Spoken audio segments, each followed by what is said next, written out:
सत्यं वदिष्यामि सत्यं वदिष्यामि तन्मामवतु तद्वक्तारमवतु अवतु माम् अवतु वक्तारम् अवतु वक्तारम् ॐ शान्तिः शान्तिः शान्तिः।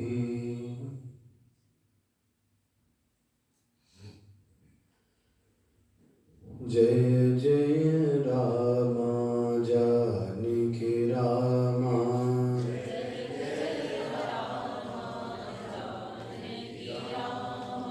जय जय राम जानकी राम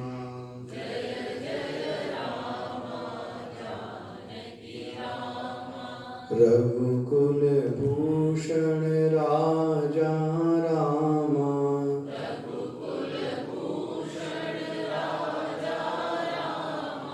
रघुकुल भूषण राजा राम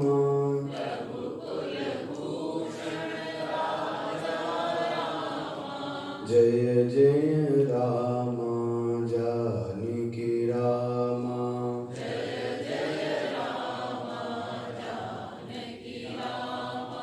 तापस रंजन तारक नामा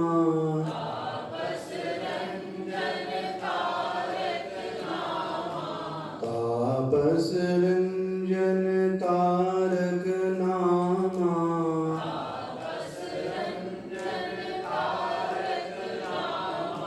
दानव मर्दन को दंड रामा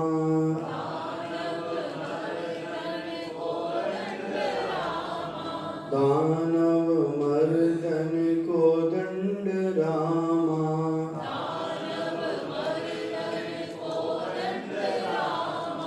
जय जय राम जानकी राम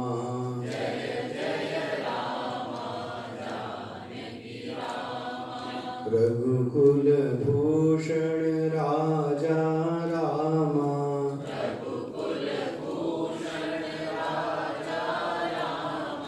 रघुकुल भूषण राजा राम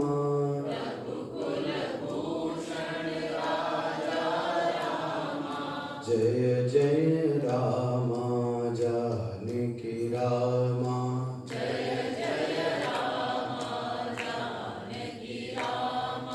श्री राम जय राम जय जय राम श्री राम जय राम जय जय राम श्री राम जय राम जय जय राम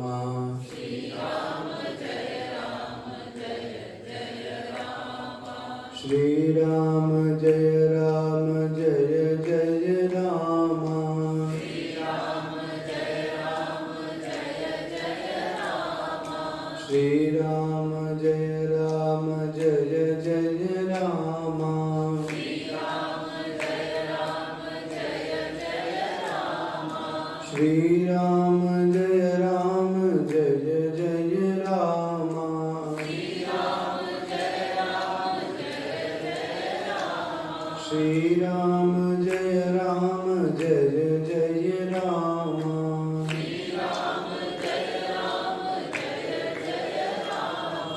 श्री राम जय राम जय जय राम श्री राम जय राम जय जय राम जय जय राम जानकी राम जय जय राम जानकी राम रघुकुल भूषण राजा राम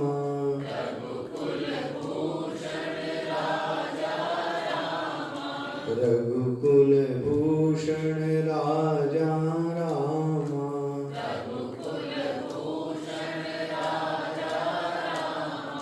जय जय राम जानकी राम जय जय राम जानकी राम जय जय राम जानकी राम जय जय राम जानकी राम जानकी राम जानकी राम जय सिया राम जय राजा राम जय राजा राम सियावर रामचंद्र भगवान की जय। एक साथ पाठ करेंगे स्तुति का। श्री रामचंद्र कृपाल भज मन हरण भव भय दारुणं नव कंज लोचन कंज मुख कर कंज पद कंजारुणं कंदर्पवगणित अमित छविना नील नीरद सुंदरं पटपीत मानव तडित रुचि शुचि नौमि कनक सुतावरं श्री राम श्री राम श्री राम श्री भजो दीन बंधु दिनेश दान दैत्य वंश निकंदनम रघुनंद आनंद कंद कौशल चंद दशरथ नंदनम श्री राम श्री राम श्री राम श्री शिर मुकुट कुंडल तिलक चारु उदारु अंग विभूषणं आजान भुज सर चाप धर संग्राम जित खर भूषणं श्री राम श्री राम श्री राम श्री राम इति वदत तुलसी दास शंकर शेष मुनि मन रंजनम इति वदत तुलसी दास शंकर शेष मुनि मन रंजनम हृदय कुंज निवास गुरु कामारि हल हल रंजनम श्री राम श्री राम श्री राम श्री राम श्री राम श्री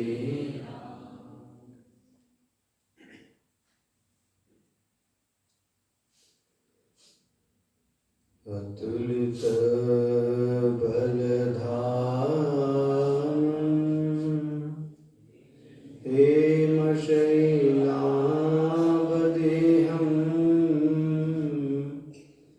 धनुजवन कृशानं ज्ञानिनामग्रगण्यं सकलगुणनिधानं वानराणामधीशं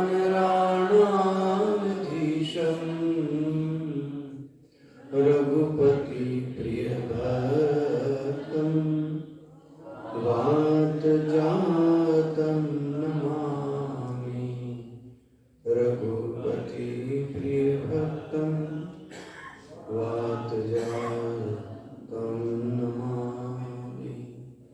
सियावर रामचंद्र भगवान की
जन के सुता जग जननी जानी की। जितने लोग दोहरा सकते हैं दोहराइए, सिर्फ 3 पंक्तियां हैं ये, याद हो जाए तो बहुत अच्छा है।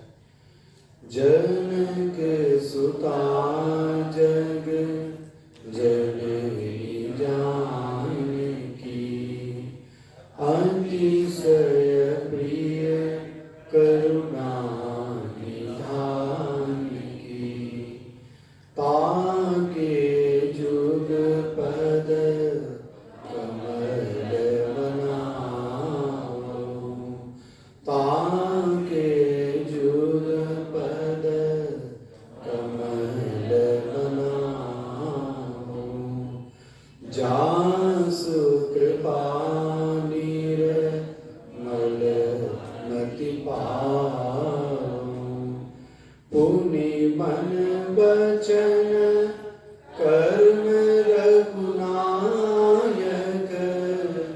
पुनि मन बचन कर्म रघुनायक, चरण कमल बंदो सब लायक, राजीव नयन धरे धनुषायक, राजीव नयन धरे धनुषायक, भक्ति विमल भंजन सुखदायक,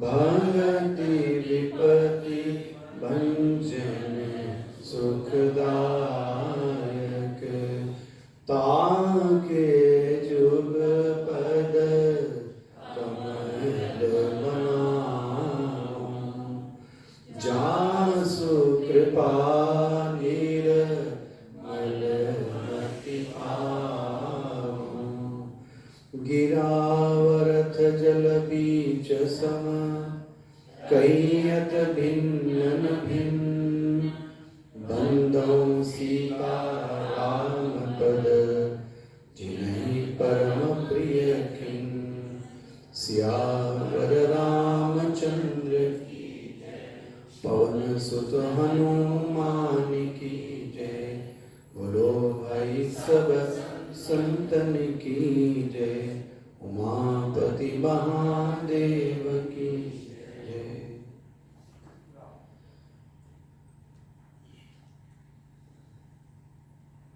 तो विद्वानों के अनुसार यह पंक्ति गायत्री मंत्र कही जाती है।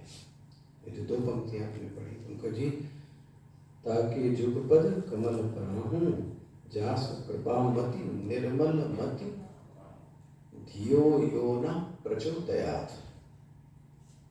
तो जो वो गायत्री है ये मानस की गायत्री है, इसका फल भी वही मिलता है जो उस गायत्री का फल मिलता है। तो मैंने आपके सामने निवेदन किया कि जो भगवती जगदम्बा है, माता सीता है, मानस में उनको निर्मल मति पाओ। विभिन्न दृष्टियों से सीता जी को विभिन्न रूप माने गए। जैसे मैंने कहा, एक तो निर्वाण शांति प्रदम, आत्यंतिकी शांति का भी नाम क्या है? सीता है, वो आप पढ़ चुके। जगदम्बा का भी नाम, शक्ति का भी नाम सीता है, ये भी आपने पढ़ा। जो इस जगत का सृजन करती है उसका नाम भी सीता है। और कल संभवतः यदि आपका ध्यान गया हो, जनक जी जैसे ज्ञानी व्यक्ति के पास भी, ये मैं समझ के कह रहा हूं, तुलसीदास जी जनक लिखी जो चौपाई लिखते हैं, जो जनक जी का वैराग्य है वो सहज विराग रूप मालूम हो रहा है। और ये एक कक्षा अलग ही मांग करती है कि जनक के लिए सहज विराग शब्द क्यों बोला। हम और आपको जो वैराग्य है ना, वो साधना जन्य है, पुरुषार्थ जन्य है, उसमें बड़ी मेहनत लगती है, आयास है, प्रयास है।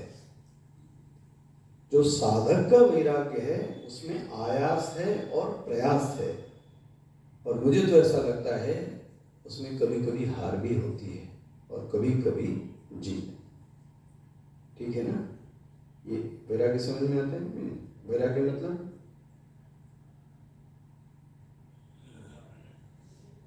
मतलब मैं सब कहानी कह डालूं, आप पीछे वाले ना समझे तो क्या फायदा हो। हाँ, वेरी गुड। मतलब कुछ भी हो जाए मेरे चित्त पे फर्क नहीं पड़ता, कह सकते हैं आप। सब मिलती जुलती चीजें हैं। मतलब कोई ऐसी दुर्घटना घटित हो जावे तो भी मेरे चित्त पे कोई प्रभाव नहीं डालती। अच्छा, ये कहना आसान है, ध्यान रखना। ये कहना आसान है कि मेरे चित्त पे प्रभाव नहीं डालती। मुश्किल से कोई व्यक्ति होगा जिसके चित्त पर ये प्रभाव न पड़ता हो। और क्षमा चाहूंगा स्वामी जी, वशिष्ठ जी के पुत्र के मरने पर, शक्ति के मरने पर, ध्यान रखना, वशिष्ठ जी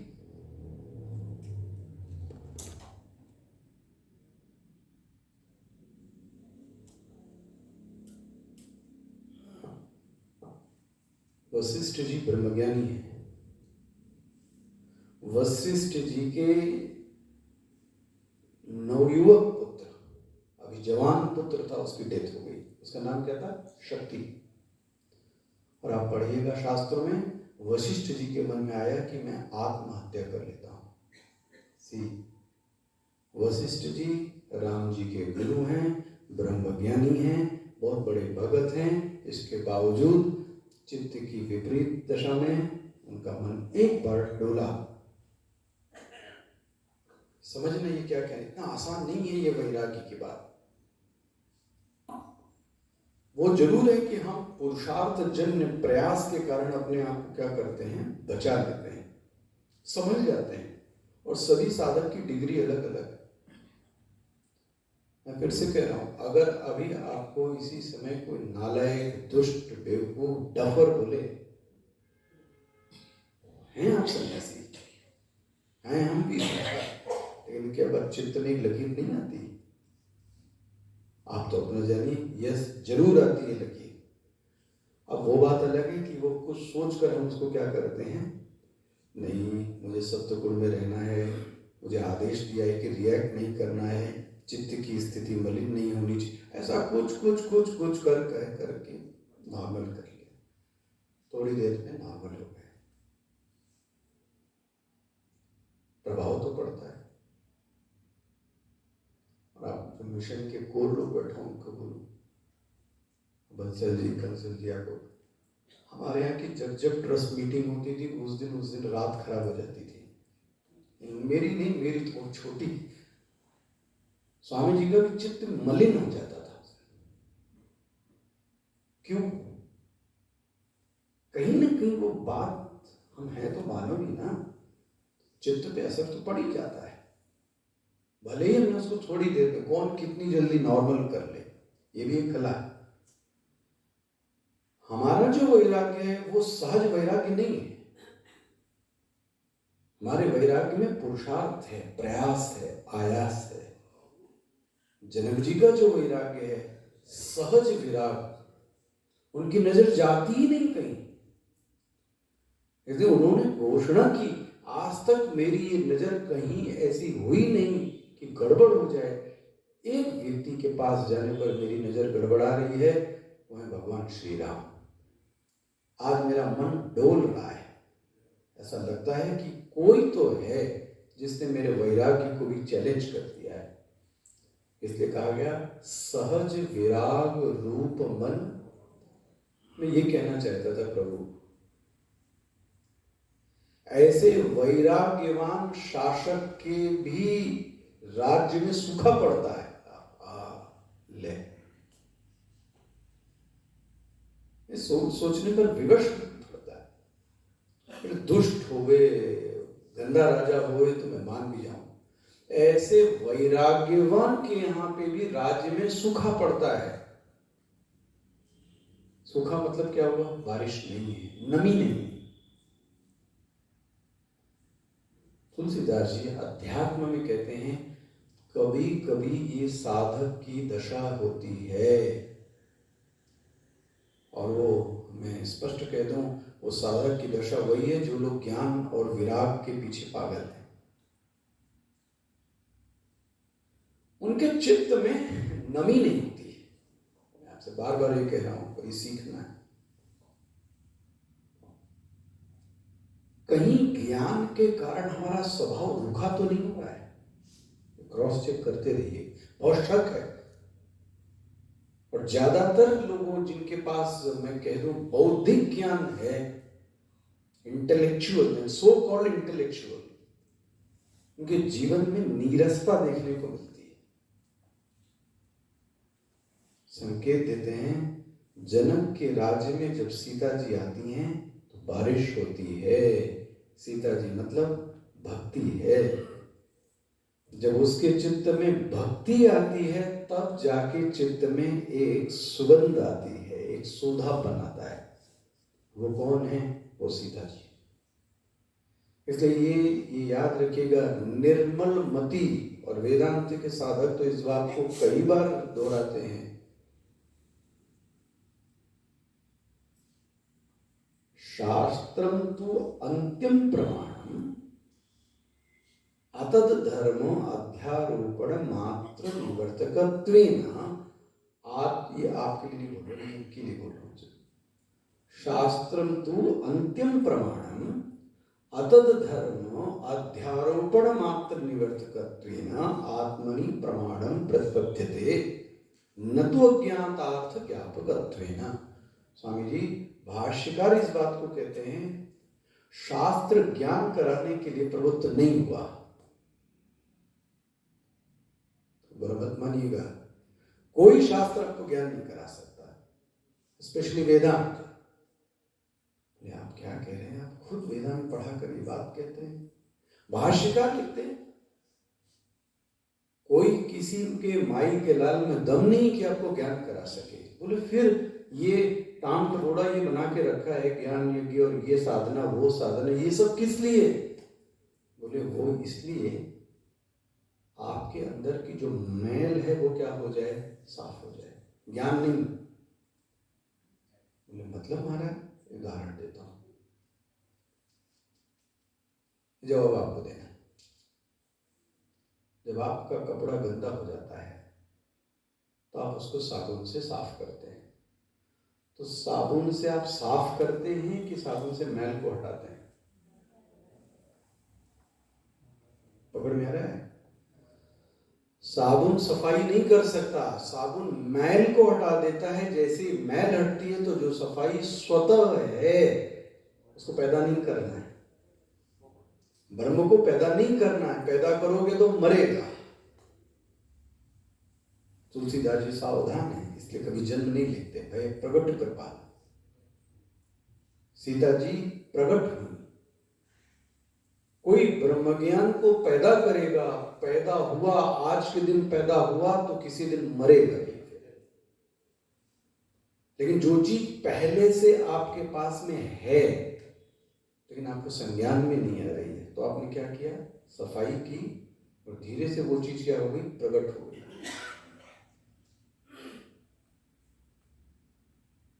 अब ये तो शास्त्रीय उदाहरण है।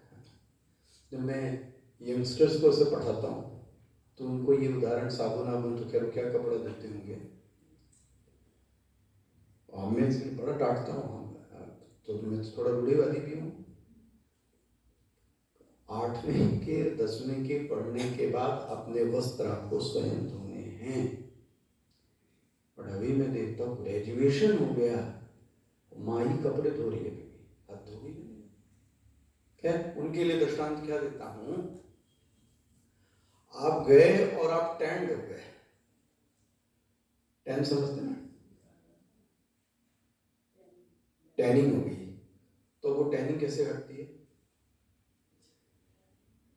क्या कोई ऐसी क्रीम है जो आपको गोरा बना सकती है?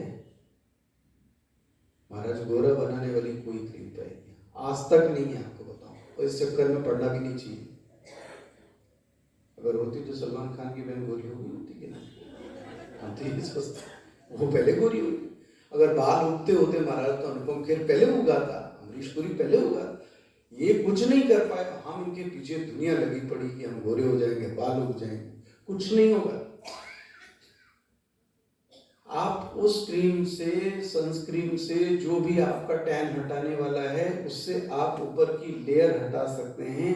उसके बाद जो आपका ओरिजिनल कलर है, हाँ जी, वो सामने आ गया।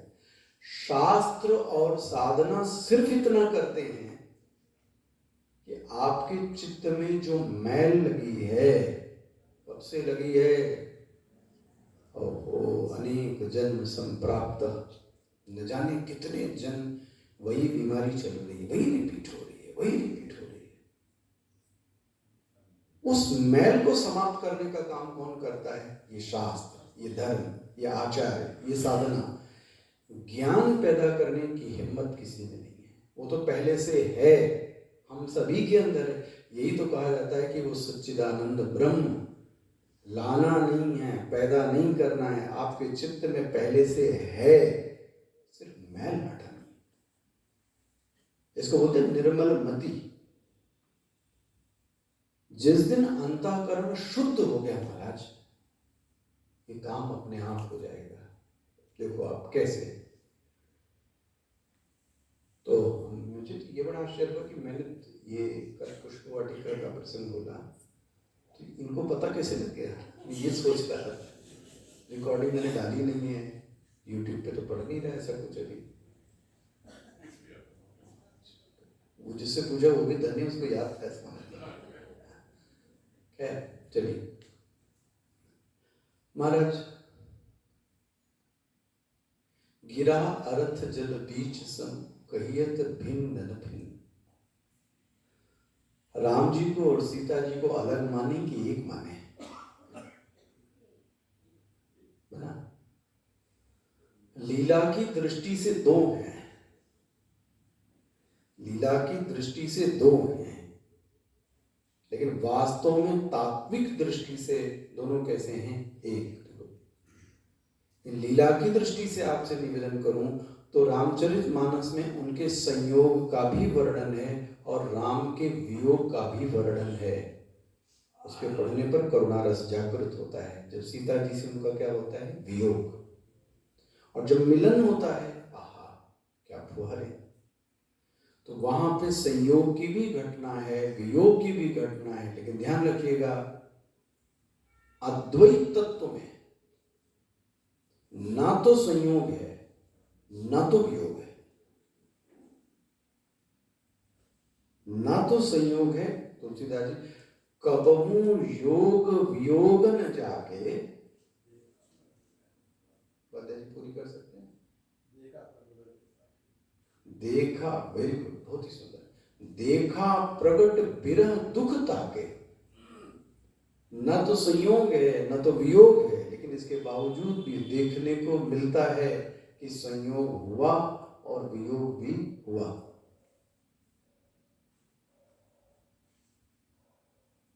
अध्याय 6, दुख के, संयोग के, वियोग का नाम योग है। क्या परिभाषा बोली? ये क्या बोला? चला रिपीट कर लीजिए। देखो क्या बोला मैंने? ये मैंने नहीं बोला, ये भगवान ने बोला है। दुख के, संयोग के, वियोग का नाम योग है। ये छठा अध्याय है आपका भगवत गीता। मतलब ऐसा भी योग है, समत्वम योग उच्यते योगा कर्मसु कौशलम। लेकिन ये भी योग है कि दुखों के, संयोग के, वियोग का नाम योग। इस दृष्टि से भी कभी योग को देखिएगा। वो सद्वैत तत्व में न तो संयोग है महाराज, न तो वियोग। तो जिस ईश्वर में न तो संयोग है न वियोग, और हम साक्षात देख रहे हैं उसके जीवन में कि राम का वियोग कैसा है, और आपसे वियोग की बात क्या कहें। हे खग, हे मृग, तुम देखी, यही तो स्थिति है राम की। क्या अश्रुपात हो रहा है राम का सीता जी के बगैर। और यही इसी स्थिति ने आपसे बड़ा स्पष्ट है, इसी स्थिति ने मानस को प्रकट कर दिया, रामचरितमानस को। इसको कैसे प्रकट करूं, मुझे गुरु जी का स्मरण आता है। संशय चित्त में उत्पन्न कब होता है? चित्त में संशय की उत्पत्ति कब होती है? हाँ, विश्वास की कमी। थोड़ा और नजदीक जाए।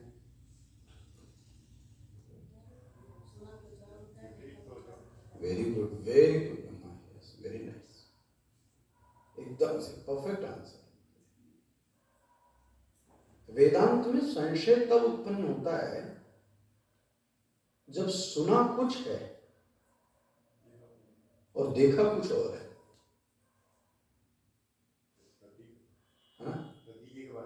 सबके बारे में, सबकी कहानी यही है, हमारी आपकी कहानी यही है।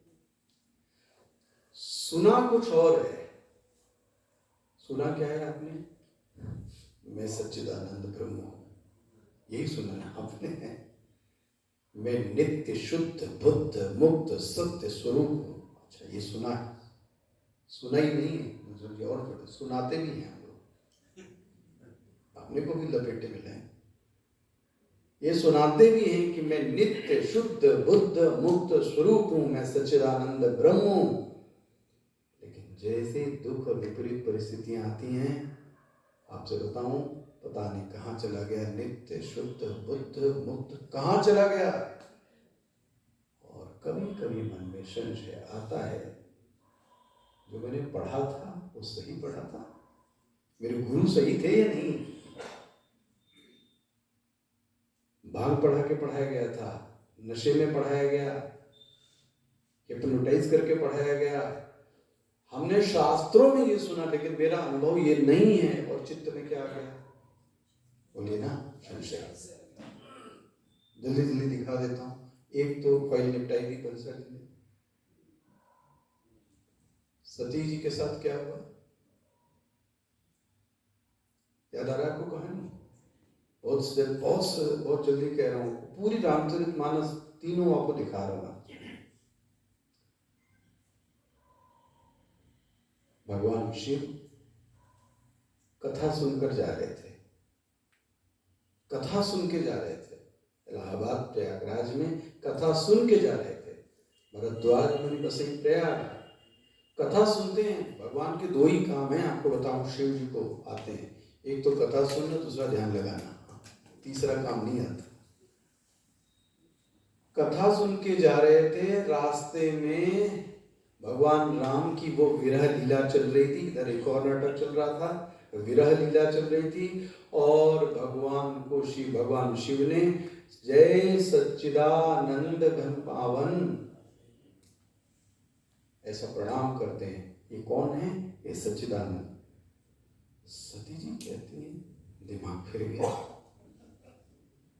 ये सच्चिदानंद है। वो बोलते हैं प्रणाम करो, प्रणाम तो कर लिया, लेकिन उनके मन में क्या है? ये सच्चिदानंद है। क्या दिक्कत है तुमको? बोले ये दिख रहा है मानो, तो ये सत्य कहां से हो गया? ये तो मरेगा। अच्छा, जिसको अपनी पत्नी का ही ज्ञान नहीं है, वो चित स्वरूप होगा, वो ज्ञानी होगा। दुनिया का क्या बताएगा? अपनी पत्नी का ही इसका रक्षण नहीं कर पा रहा है, ये चित स्वरूप है। अच्छा, ये आनंद स्वरूप कहां से है? हे खग हे मृग, तुम देखी सीता मृग, दुख स्वरूप रोतड़ा आदमी, ये आनंद स्वरूप है, ये भगवान है। महाराज सती जी ने संशय किया कि ये वो नहीं है जिसको आप कह रहे हैं। बात यहीं तक नहीं थी महाराज, फिर सती जी ने झूठ बोला। फिर झूठ पे झूठ देख रहे हो आप कैसे? कभी मैं इसको ऐसा सोचता हूं, गुरु गुरु के प्रति अविश्वास की परंपरा की प्रथम शिष्या सती जी। गुरु परंपरा में अश्रद्धा की पहली सीढ़ी किसने रखी, लेकिन खामियाजा भुगतना पड़ा और अपने स्थान से क्या होना पड़ा, च्युत होना पड़ा। भले ही तुम मेरी पत्नी हो। और दूसरे जन्म में फिर से वही प्रश्न है, ये राम कौन है? कह रहा है ये एक बहुत जल्दी ये संशय क्यों उत्पन्न हुआ? सुना कुछ और था और देखा कुछ। क्लियर हो गया पहला। दूसरा चले, याज्ञवल्क्य और भरद्वाज ये बोलते हैं, मेरे मन में एक प्रश्न है, ये कुंभ के मेले पर चर्चा हो रही थी उनमें। क्या प्रश्न है? बोलते हैं महाराज, ये दशरथ के ढोटा, ये दशरथ का जन्म हमारे सामने हुआ, इसका लड़का हमारे सामने जन्मा, ये तो राजकुमार है, क्या ये राजकुमार ब्रह्म है? तो फिर से प्रश्न हुआ, क्यों संशय आया? क्यों संशय? देख सुना कुछ और है और देख रहे हैं कुछ। तो ये मैं बताना भूल गया, मानस के कितने श्रोता और कितने वक्ता?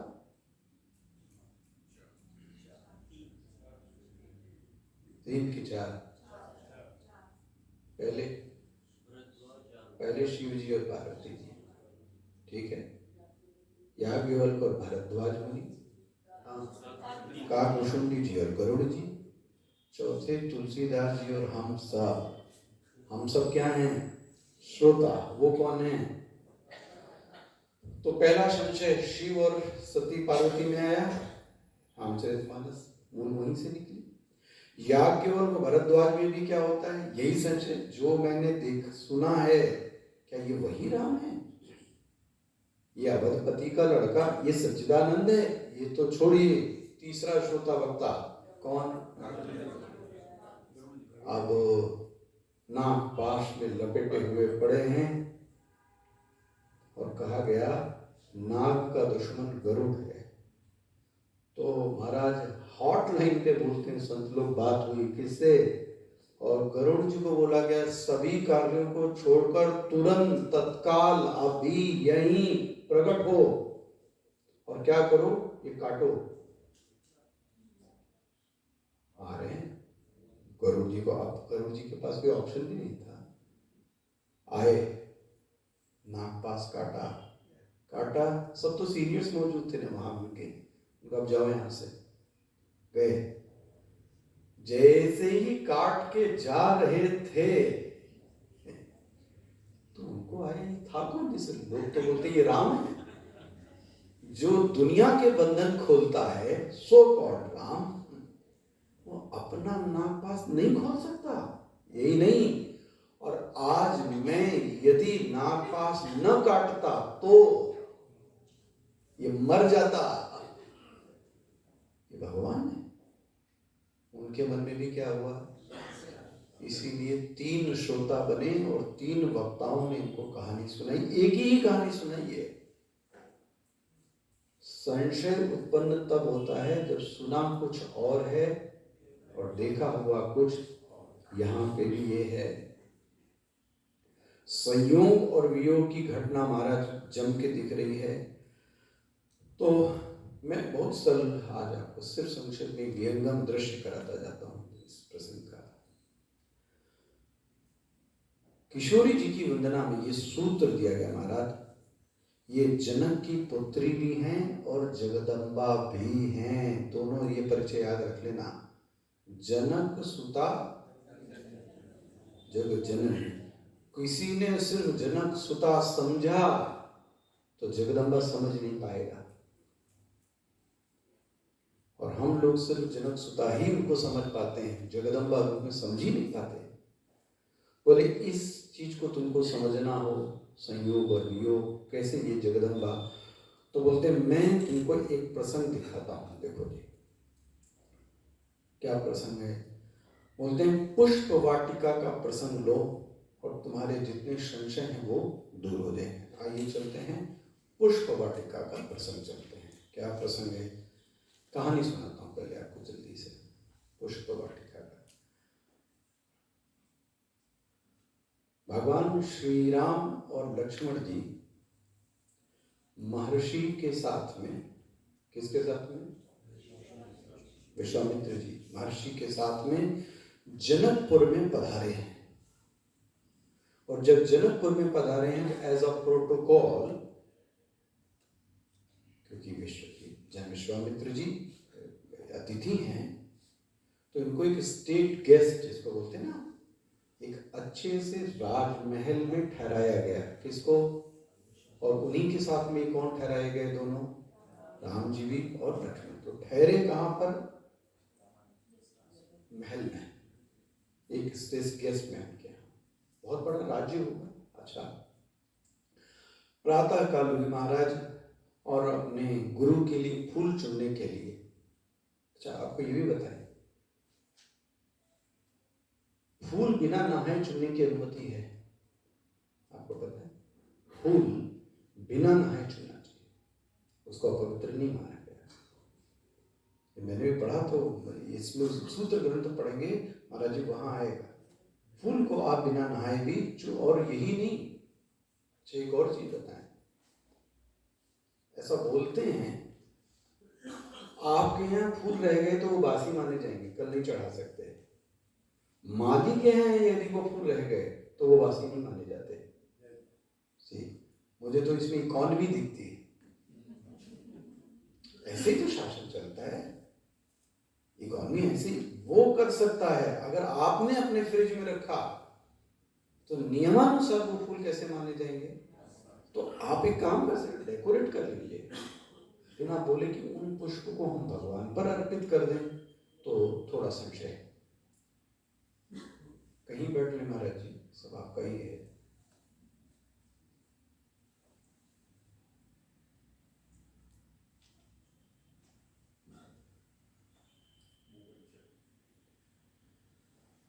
तो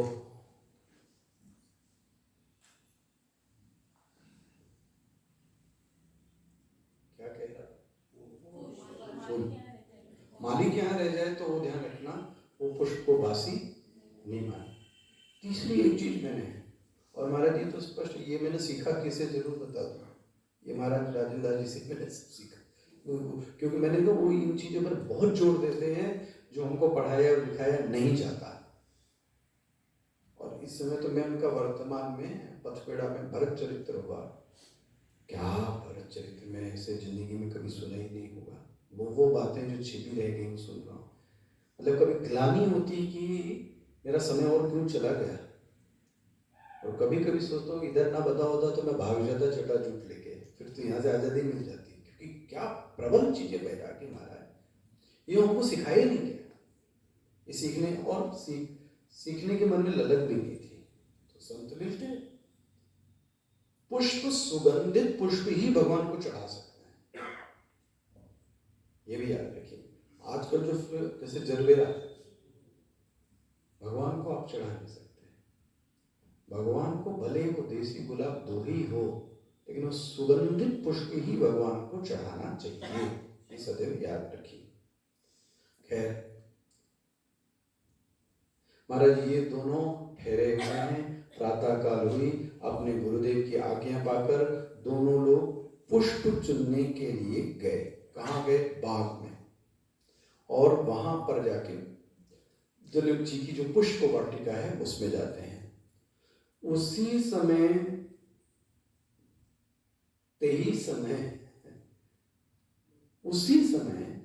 जब राम जी जब फूल चुन रहे हैं, उसी समय सीता जी अपने सहेलियों के साथ में दर्शन करने के लिए वो भी बाग में आती हैं। अच्छा, तो अपनी माँ सुनैना की आज्ञा लेकर पार्वती जी का पूजन करने के लिए वो आती हैं। सब सखियां उनके साथ में हैं। एक सखी कहीं छूट गई थी, कि एक सखी बहुत मतलब रहस्य है, मैं बताऊं, ये जो छूटी, ये बड़ा रहस्य है। ये क्यों छूटी, ये थी कौन, बट एक छूटी थी जो इनके ग्रुप में नहीं थी, और वो बाद में सीता जी को ज्वाइन करती है। और जब ज्वाइन करती है तो जब वो सखी आ रही थी, छोटी वाली सखी, उसने देखा 2 राजकुमार फूल चुन रहे हैं महाराज। और वो ऐसे राजकुमार को देखती है महाराज, जहां पे चौपाई आई, आपसे क्या बताऊं, राजकुमारों का दर्शन देख के विह्वल हो गई और वहीं पर उसके नेत्र से आंसू आ गए। राजकुमारों को देख ऐसा विचित्र औरा, क्या चमक, क्या शरीर सौष्ठव, क्या भगवान राम की चलने की चाल था। युवाओं को मिले तो कभी बताना। ये मानस में लिखा है, मैं अपने मन से नहीं कह रहा हूं। आप जिसको आज की भाषा में कैटवॉक कहते हैं ना, चलने की, आप पढ़ना मानस में लिखा है तुमसे जान। भगवान राम ऐसे चलते थे, उनकी जो चलने की चाल थी महाराज, शेर भी शर्मा जाए, शेर भी शर्मा जाए। उनका उठना, उनका बैठना, उनका देखना, आहा, ये शरीर सौष्ठव, ये भावभंगिमा थी राम की। ऐसे राम और लक्ष्मण को वो सखी महाराज देखती है और देखते देखते उसके नेत्र से आंसू आ जाते हैं और वो अपने आप को संभालती है और भाग के तुरंत जाती है सीता जी के पास में। सीता जी को बताती है, क्योंकि जब उसकी स्थिति देखी तो अन्य सखियों ने पूछा क्या हुआ, अभी तक तो ठीक था, क्या हुआ। वो बताती है, माता जी 2 राजकुमार ऐसे आए हैं, उनको देखने से तो मैं भाव में खो गई, वो लगता ही नहीं कि पृथ्वी के प्राणी हैं। और सीता जी के मन में उत्कंठा जागृत हो गई भगवान राम को दर्शन करने की, आखिर वो हैं कौन दोनों। और सखियों के साथ कौन, सीता जी चल पड़ती हैं, किसको देखने के लिए, राम जी को। वाटिका की ओर चलती हैं, उन्हें खोजती हैं और वहां पर श्री भगवान श्री राम भद्र पुष्प चुन रहे हैं। अलकाएं आगे आ गई हैं और फूल चुनते भी महाराज को पसीना आ रहा है। ये याद रख लेना वाक्य, इसलिए कह रहा हूं महाराज जी, अधिक प्रीति मन भा संदेहा। संदेह वहां उत्पन्न भी होता है जहां बहुत प्रेम होता है। सीता जी को भी संदेह उत्पन्न हुआ था, ये धनुष तोड़ेगा, जिसको फूल चुनने में जिसको फूल चुनने में पसीने आते हैं, ये धनुष तोड़ पाएगा राजकुमार। लेकिन पसंद आ गया, मर्यादा से बधे भी हैं, लेकिन संशय भी है कि ये धनुष तोड़ पाएगा ये नहीं, क्योंकि इसकी तो स्थिति देख रही हूं मैं कि फूल चुनते चुनते इसके बालों से एक कण गिरा। इसी रूप पर आसक्त हो गई थी कौन, सीता जी। यही रूप देखने के लिए इन्होंने दौड़ा दिया था राम जी को, किसके पीछे भागो, और यही दर्शन करना चाहती थी। और क्या हालत हुई आपको पता है, इसी रूपासक्त हो गई थी इसी दृश्य को देखने के लिए कि भगवान राम फूल चुन रहे हैं, फूल चुनते हुए उनके बालों से एक, क्या बोले, पसीने की एक बूंद, एक कण वो चमक रही है और वो चेहरे पर जा रही है। ये तो इधर का किस्सा हुआ। अब दूसरी साइड चलते हैं जरा। इधर जब किशोरी जी चली, उनके आभूषणों की जो ध्वनि हुई है, चौपाई में पढ़ नहीं पा रहा हूं जल्दबाजी में आपको, उनके पढ़ लिया आपने, उनके आभूषणों की जो ध्वनि हुई है, राम जी सीता जी को नहीं देख पाए, उनके चलते समय आभूषणों की जो ध्वनि हुई है नूपुरों की, उस म्यूजिक पे राम जी खो गए। वाह, ऐसी आवाज तो मैंने आज तक कभी सुनी नहीं। जो राम को लोग खुद समाधि में देखते हैं, वो राम खुद ध्यान में मग्न हो गया। ऐसी नूपुरों की आवाज, राम जी ने वर्णन किया, ऐसा लगता है कि जैसे कामदेव आज बजाते हुए, नगाड़ा बजाते हुए मेरे को जीत रहा है। कामदेव निकला है, नगाड़ा बजा रहा है और और जीत की घोषणा कर रहा है। तुलसीदास जी महाराज यहाँ वर्णन करते हैं, दोनों ने अपनी स्थिति को संभाला, दोनों ने अपनी स्थिति को संभाला। राम जी अपनी ओर गए और सीता जी अपनी ओर गई। राम जी कहाँ पे आए अभी इसके बाद? अपने गुरु के पास में। और इतने ईमानदार हैं तो गुरु और भाई के प्रति वो स्पष्ट बताते हैं, आज मेरा चित्त चोरी हो गया। स्पष्ट बोलते हैं, अपने गुरु से भी बता दिया और गुरु को सब पता है। बोलते हैं, गुरुदेव आज मैंने एक ऐसी आवाज, एक ऐसी स्त्री के बारे में जिसको देखकर मेरे मन में कामनाएं उठने लगी। और लक्ष्मण जी को पूरा वर्णन करते हैं महाराज कि मेरे मन में क्या क्या हो रहा है, और गुरुदेव से आशीर्वाद मांगते हैं। तो अब आपको इस प्रसंग का बहुत ज्यादा विस्तृत वर्णन करने से कोई फायदा नहीं, ये तो रस प्रधान हो जाएगा। लेकिन छिपे हुए जो रस हैं वो मैं आपके सामने लाता हूँ। भगवान राम के लिए एक विशेषण लगाया जाता है, मर्यादा पुरुषोत्तम। सुना है ना, मर्यादा पुरुषोत्तम, ये बहुत बड़ा शब्द है महाराज। महाराज जनक की ये प्रतिज्ञा है कि जो धनुष है, बिना धनुष के तोड़े में अपनी कन्या का विवाह करूंगा नहीं। और यदि भगवान श्री राम धनुष टूटने से पहले ही सीता की ओर आकृष्ट होते हैं तो थोड़ा सा मर्यादा क्या लगती है, अटपटी। अभी तो धनुष टूटा ही नहीं, तो राम के मन में सीता के प्रति विवाह की कामना कैसे? सहज है, जीव भाव में आएगा ये प्रश्न, कोई दो राय नहीं, और उसका समाधान भी दिया गया है। यही नहीं, सीता जी के लिए भी कहा गया है, सीता जी के सामने भी यही प्रश्न है, धनुष टूटने से पूर्व तुमने उस पुरुष को अपना मन कैसे दे दिया? प्रश्न आ रहा है। यहां पे भी मर्यादा टूटने का भंग लग रहा है, लेकिन बहुत ही अच्छा विवरण किया गया महाराज। मर्यादा महाराज जीवों के लिए है। जो मर्यादा, हमारे गुरुजी बोलते हैं, जिसने मर्यादा को सेटल किया है, मर्यादा सेटलर, आप उससे मर्यादा की आशा नहीं कर सकते। पंकज इस बात को, सिद्धांत को बोला था, जिसने नियम को बनाया है उसके ऊपर नियम। भारत का राष्ट्रपति मृत्यु दंड पाए हुए अपराधी को भी क्या कर सकता है, छोड़ सकता है। चुना गया वो संविधान, बट वो संविधान को बदलने की ताकत रखता है। नहीं, बहुत सुंदर दृष्टांत मुझे दिया। मान लें एक छोटा नन्हा सा बच्चा है, उसको व्याकरण का ज्ञान नहीं है। व्याकरण के शब्द कैसे बोले जाते हैं, वाक्य कैसे बोले जाते हैं, पुल्लिंग के साथ पुल्लिंग की क्रिया, स्त्रीलिंग के साथ स्त्री, ऐसा व्याकरण का ज्ञान नहीं है। और अगर वो तोतली भाषा में बोलने लगता है तो आप क्या बोलोगे कि ये तुम ग्रामर की मिस्टेक कर रहे हो?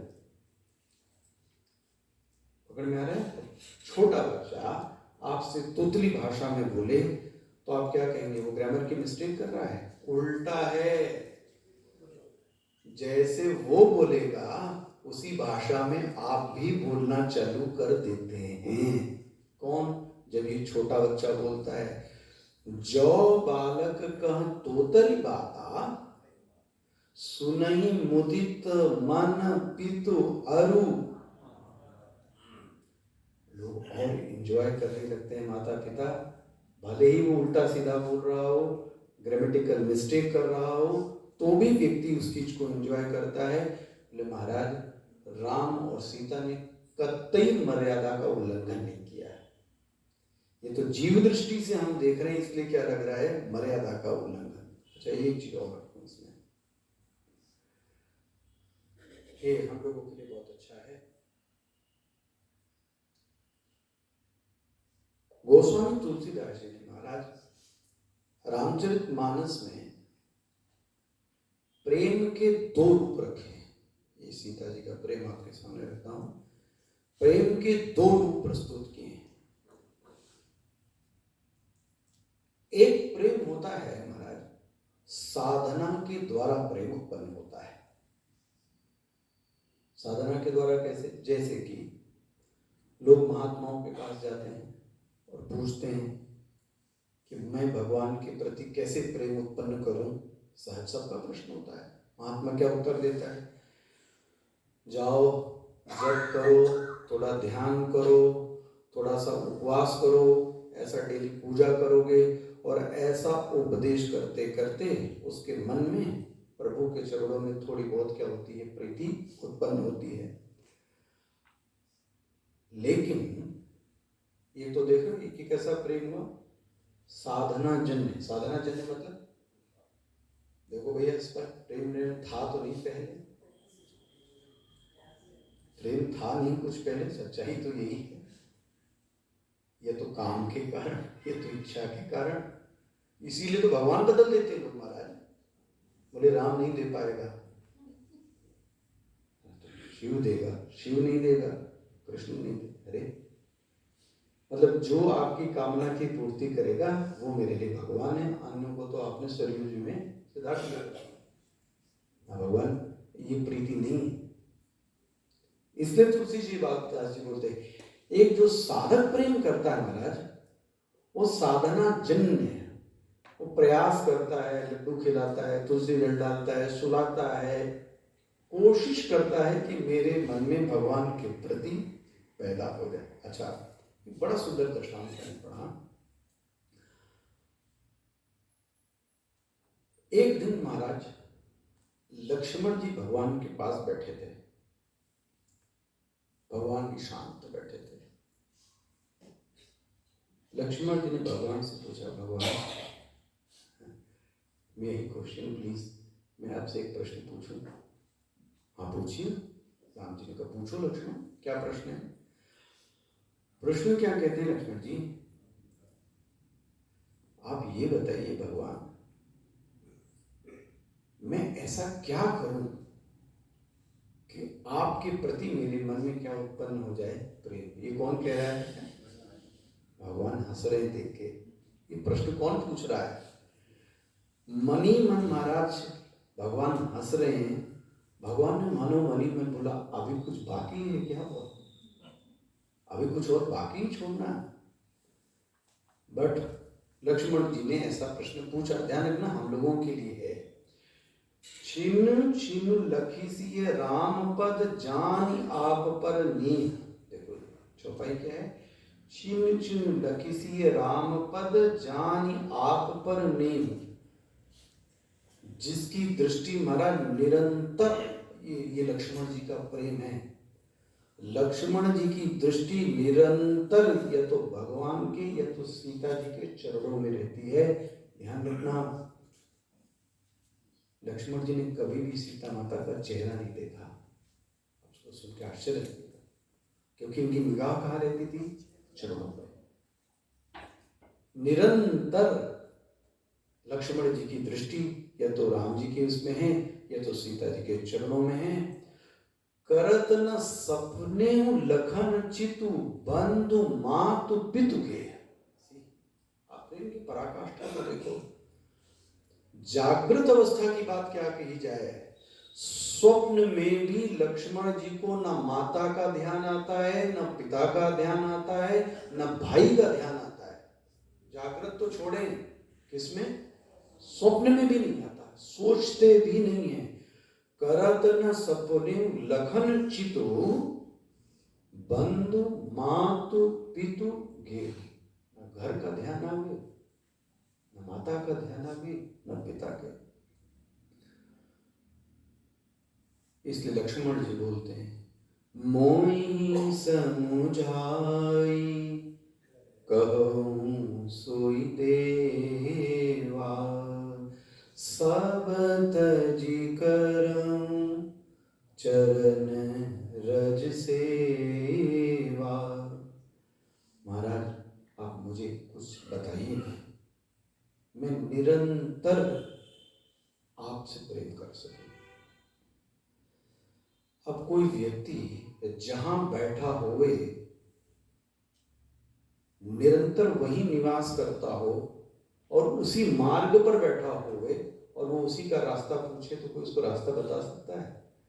भगवान राम बोलते हैं तुम वहीं पर तो बैठे हो और क्या पूछ रहे हो? क्या उपदेश दिया जा सकता है? लेकिन भगवान राम ने भी एक लीला खेली और बोलते हैं मैं तुमको ये आपके लिए प्रसंग लेके आया हूं, इसीलिए मैं तुमको बताता हूं लक्ष्मण कैसे मेरी प्राप्ति हो सकती है। ध्यान रखना, लक्ष्मण जी को प्राप्ति हो चुकी है। लक्ष्मण जी के बहाने से हमको संदेश दे रहे हैं। ठीक है, क्या बोलते हैं? प्रथम ही विप्र चरण अति प्रीति। यदि किसी को भगवान की प्रीति कर पानी होवे तो सबसे पहला काम उसके मन में ब्राह्मणों के प्रति, संतों के प्रति, महात्माओं के प्रति प्रेम जागृत होना चाहिए। सी प्रश्न देखना, उत्तर कैसा है? प्रथमई विप्र चरण अति प्रीति।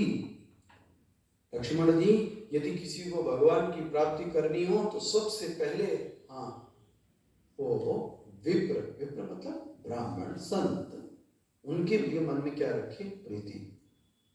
मानो की टॉन्ट कसते हैं। कौन? राम जी। तुम्हारे मन में तो प्रीति है नहीं। किससे बोल रहे हैं?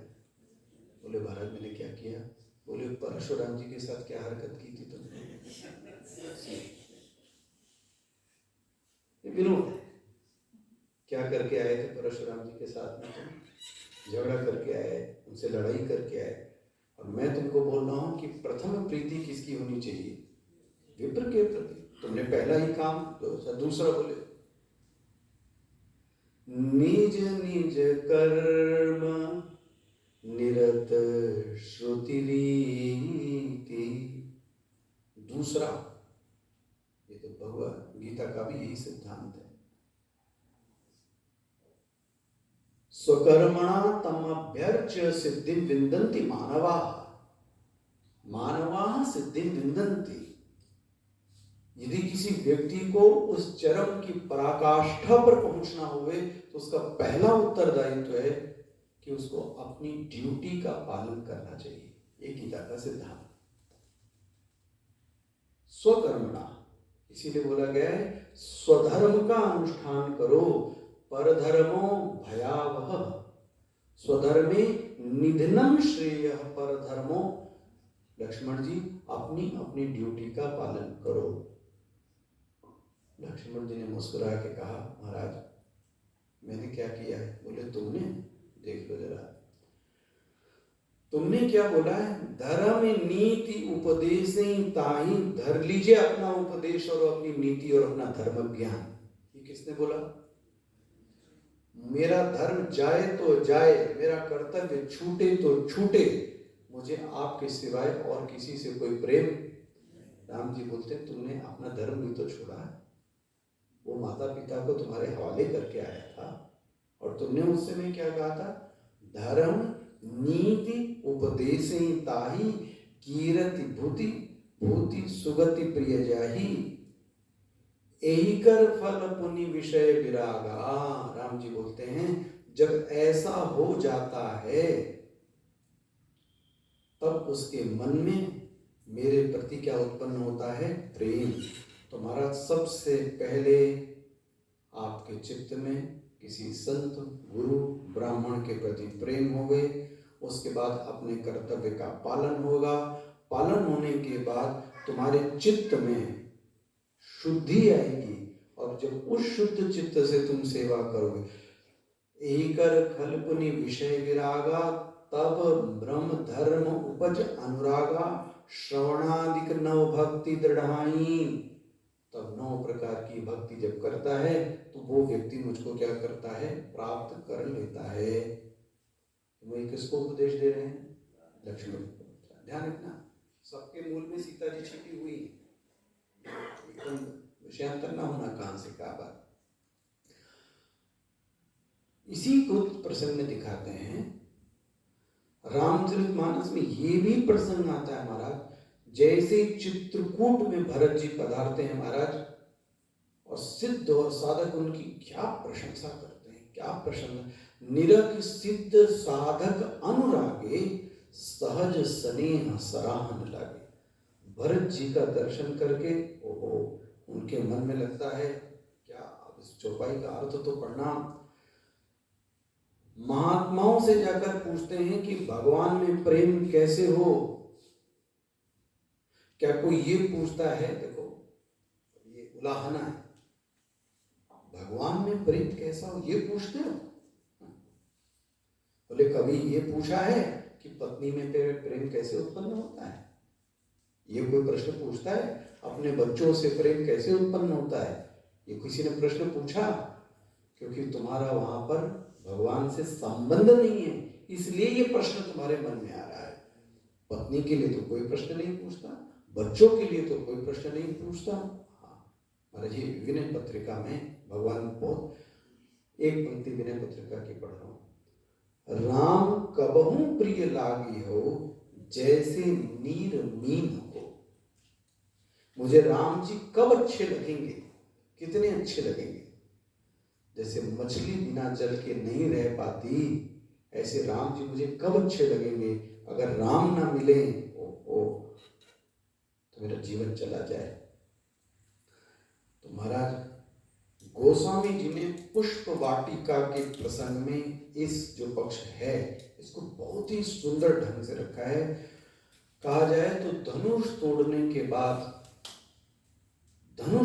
के बाद माता सीता ने भगवान राम को जयमाल पहनाई, और उसके पश्चात सीता जी को उनके मन में प्रेम उत्पन्न। वो तो हमारे और आपके लिए कहा गया कि उन्होंने जयमाल पहनाई, कायदे से उन्होंने वरण तो सबसे पहले कर ही लिया था। अच्छा, एक चीज बोल के समाप्त करूं, जो बड़ी सुंदर बात मुझे पढ़ने में आई।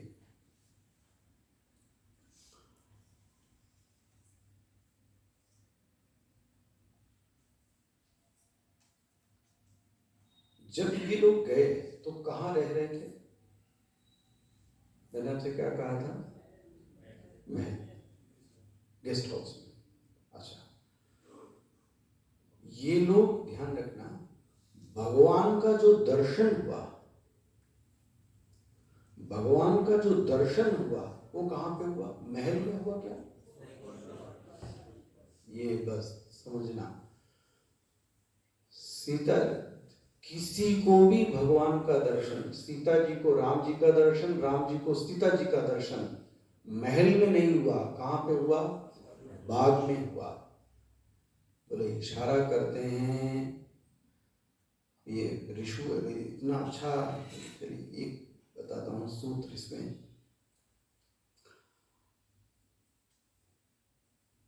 भगवान राम इस वाटिका में गए थे शरद ऋतु में, याद आ रहा है? पढ़ेगा, शरद ऋतु थी, चले गए थे। किंतु बाग में जाकर ऐसा लगता ही नहीं है। गोस्वामी जी बोलते हैं बाग में तो ऐसा लगता है जैसे बसंत आई हो। ऋतु कौन सी है? और भूप बाग वर देखूं जाई, जहां बसंत ऋतु रही लुभाई। ऐसा लगता है कि बसंत है, जबकि मौसम कौन सा है? शरद ऋतु का। भगवान राम विश्वामित्र जी के साथ महल में ठहरे थे। ध्यान रखिएगा, किसी को भी भगवान का दर्शन अपने घर और महल में नहीं हो सकता। होगा कहाँ पर? कहाँ पे होगा? बाग में होगा। और ये बाग क्या है? ये रूपक लिया है। ये बाग क्या है? संत सभा चहु दिस अवर आई। ये जो संतों की सभा है ना, ये क्या है पता है? बाग। जिस व्यक्ति ने बाग में नहीं गया, बाग में मतलब सिर्फ अपने महल में बैठा रहा पत्नी बच्चों के साथ, उसको इसकी प्राप्ति नहीं हो सकती। उसको करने के लिए उसको कहीं ना कहीं किसी संत के पास जाना पड़ेगा, और संत के पास जाने के लिए आपको प्रसाद और महल अपना क्या करना पड़ेगा? सीता जी को भी राम जी का दर्शन, हाँ, बाग में हुआ। तुलसीदास जी उपमा देते हैं, संत सभा चहु दिस अवराई। जो संतों का समाज है महाराज, वो बाग है। कहा गया कि इनके यहाँ संतों के साथ रहो आप महाराज। आप रह के देखो हमारे साथ। होली दीपावली आपको पता ही नहीं लगेगी कि होली दीपावली 12 महीने होली रहती है, 12 महीने। और खाने पीने की क्या चकाचक मौज। आप देखो, आप रहने की व्यवस्था तो देखो। अच्छा, जहां जाओगे सब ऐसे ही रहेगा। घोड़ा, गाड़ी, कार, भिक्षा, पैसा, दक्षिणा, खा पी के पड़े रहो बढ़िया मस्त। उनके साथ तो सदैव ही क्या रहेगा। लेकिन महाराज, संत के साथ रहना बहुत कठिन है, आपको बता। ऐसा कहावत है, ये दो लोग देखने में अच्छे लगते हैं, इनके पास जाने में महाराज मुश्किल है। एक तो हाथी। हाथी दिखने में अच्छा लगता है, पालने में, दिखने में तो गणेश जी आप मानोगे और बहुत उसको प्रार्थना, जरा पाल के देखो, उसका खाना पीना देख के ना आप हालत बदली हो जाएगी। ऐसे ही संत है महाराज, ये होते हैं मूढ़ी संत की आत्मा। जब मन आया तो जब करने बैठ गए, मन आया तो 3 बजे स्नान करने लगेंगे, और क्या करेंगे, 3 बजे माला फेरेंगे। मन आया तो 2:30 बजे चाय पियेंगे, उसमें कौन सी बड़ी बात है। मन आ गया तो 3:30 बजे खिचड़ी बनेगी, इसमें कौन सी दिक्कत। भजन होना चाहिए, क्योंकि वो मूढ़ी है। और गृहस्थ व्यक्ति किससे रहता है, इसीलिए बोलते हैं भैया थोड़े से बस 7 ही दिन में क्या करना चाहिए। तो संत की सुबह आश्रम ही आपको बताओ। और आप तो देखते थे स्वामी जी को, आप रख के देख लो स्वामी जी को, हमारे 3 दिन में आप बोल जाते। हम लोग तो तब भी बड़े डर वर के चलते हैं शनि साहब किताब से। हो सकता है वो जाएं या ना जाएं, ये भी कोई ठिकाना नहीं है। आपको मैं सच बता रहा हूँ, ये भुक्तभोगी मैं आपको बता रहा हूँ। एक तो हमारे गुरु जी टाइम पे निकलते नहीं थे, फ्लाइट सब छूट जाती थी।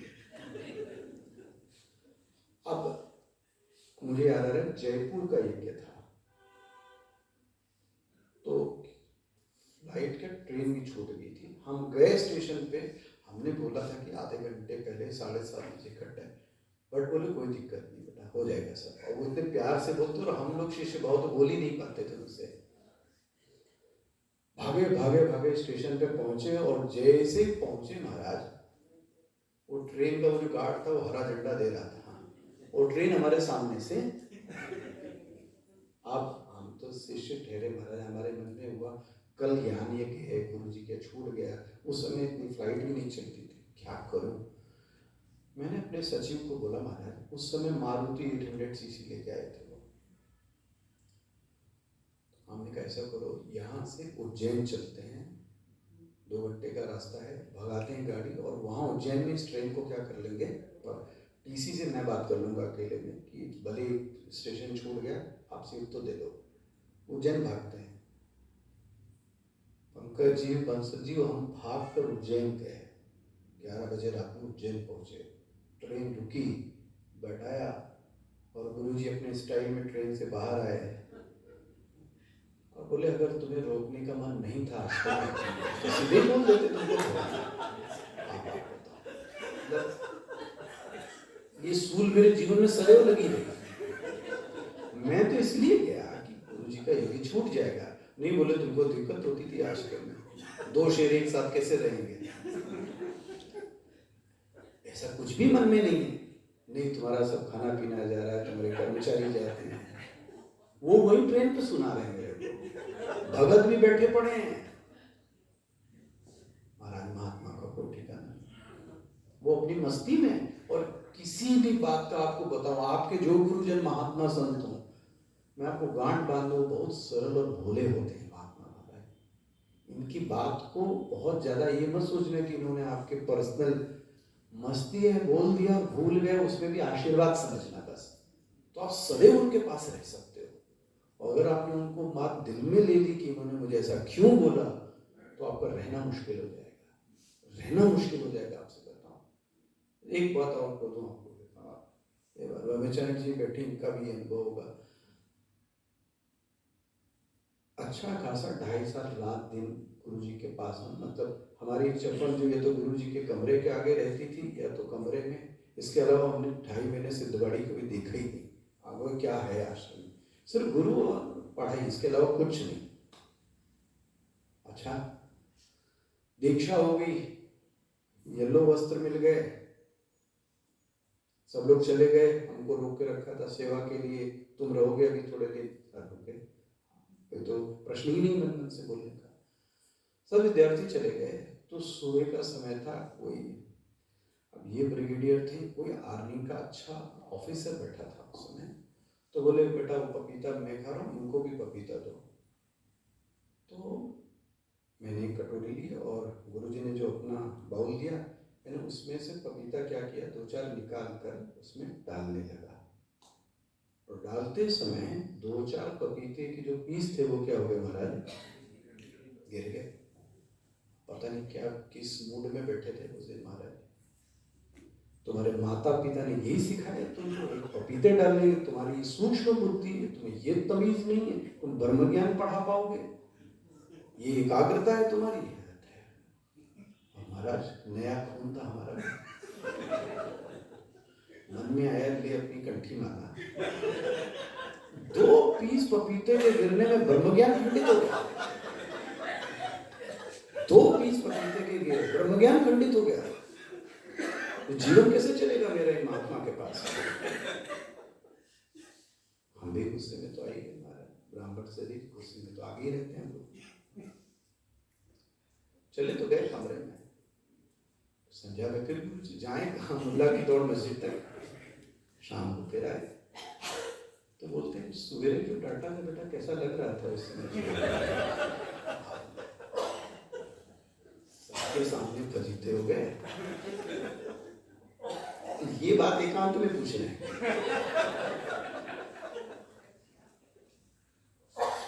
ऐसी ऐसी परीक्षा संत और गुरु लेते हैं, लेकिन उस समय यदि किसी ने धैर्य, संयम और वो आत्मविश्वास रखा, वही गुरु ही आपको क्या करेगा पता है, और आपसे क्या छिपाना क्या नहीं दिया उन्होंने मुझे पता है। इसलिए कहा गया यदि उस सिद्धि की प्राप्ति करनी है तो तुमको क्या करना पड़ेगा, निकलना पड़ेगा। कहां पर? महल से। महल से मतलब तूर्णम विनिर्गम्यताम साधना पंचकम, अपने घर को तुरंत छोड़ो। दूसरी चीज है, ये जो मुलाकात हुई थी ये वसंत ऋतु थी। तुलसीदास जी ने इसका उदाहरण दिया है, श्रद्धा ही बसंत ऋतु है जिसमें राम और सीता की मुलाकात होती है। ध्यान से समझने, बहुत संक्षेप में कहा, मन चित्त में श्रद्धा ही बसंत ऋतु है जो आपकी मुलाकात प्रभु से, बिना श्रद्धावान लभते ज्ञान। अगर श्रद्धा नहीं है नहीं हो सकता। तीसरी चीज, और जब ऐसा पेड़ बनता है तो उसमें फूल आते हैं, फल नहीं फूल। बोले फूल क्या है? सम जम नियम फूल। देखो जी, जब संयम नियम, जो संत जो भी आपको नियम बताए, इस नियमों का पालन किया जाए, महाराज आप वो नियम का पालन करेंगे, आप पक्का जानिए कि फूल लगेगा जरूर एक दिन उस टाइम में। और फिर बोलते हैं हरिपद रति रस वेद बकाना, और फिर उसके चित्त में कभी एक छोटी सी कली कली समझते हैं, ध्यान अवस्था में एक दिन आपको एक छटाक के लिए वो अनुभव करा देंगे। एक छटाक, एक क्षण के लिए, जिस क्षण के लिए आप तरस रहे थे वो एक क्षण के लिए आपको अनुभव करा देंगे, और ये दिखा देंगे कि तुम सही रास्ते पर चल रहे थे, ये मैंने तुमको अनुभव करा दिया है। अगर इसका पालन करोगे तो इसी रस में सदैव डूबे रहोगे। और इसलिए साधक जो एक रसा स्वाद करा दिया गुरु ने, उस गुरु की भक्ति ने, तो अब साधक सदैव ध्यानाभ्यास करने में लग जाता है कि मुझे भी वह फल प्राप्त होगा जो उस गुरु के सानिध्य में रहने से अन्य लोग को प्राप्त हुआ। ये है राम और सीता की। अब ये तो हरि अनंत, हरि कथा अनंत, मैं आपको कहाँ तक सुनाऊं। फिर भी इस कथा को अब समय के देखते हुए यहीं पर विश्राम देता हूँ। दो बात सिर्फ आपसे निवेदन करूं। पहली बात, आपको अनाउंसमेंट क्या है, यदि आप भागवत सुनने के इच्छुक हैं, तात्विक भागवत सुनिए, रसमय भागवत सुनिए, तो आप अपना एनरोलमेंट जरूर कीजिए। पुरी में भागवत 29 जनवरी से है, तो वहाँ आवास निवास सबकी व्यवस्था की गई है। तो आपके इस कक्ष के आगे भी एक नोटिस बोर्ड पे भी लगा है, गेट पे भी लगा है, तो आप डिटेल इंफॉर्मेशन कलेक्ट कर सकते हैं। पुरी में 29 जनवरी से 4 फरवरी तक। दूसरी बात, चिन्मय मिशन गाजियाबाद ने आमंत्रित किया और उसके आमंत्रण के कारण ही हम लोग कुछ सीता चरित्र पर चर्चा कर पाए। और जिसने भी ये टॉपिक दिया उसको तो मैं विशेष धन्यवाद मन से देता हूँ। उसी के बहाने से मुझे थोड़ा पठन पाठन क्या करना पड़ा, खोजना पड़ा कि सीता चरित्र की किन बातों को, क्योंकि ये रेगुलर टॉपिक नहीं रहा अभी तक का। इसी माध्यम से हमको भी रामचरितमानस पढ़ने का मौका मिला। तो मैं चिन्मय मिशन गाजियाबाद की पूरी कार्यकारिणी को और मेरी व्यवस्थापक जी, आपकी ब्रह्मचारिणी जी, वो साक्षात तपस्विनी देवी है आपके पास में, तो इन्होंने इतनी सुंदर व्यवस्था की, कहीं भी कोई कठिनाई का अनुभव नहीं हुआ। आपके कार्यकर्ताओं ने, आपके सब मेंबर्स ने बहुत सुंदर से व्यवस्था की। आप सबको मेरा हृदय से धन्यवाद। भगवान आपकी भक्ति को बढ़ाए। इसी वाक्य के साथ ये सत्र यहाँ पर समाप्त होता है।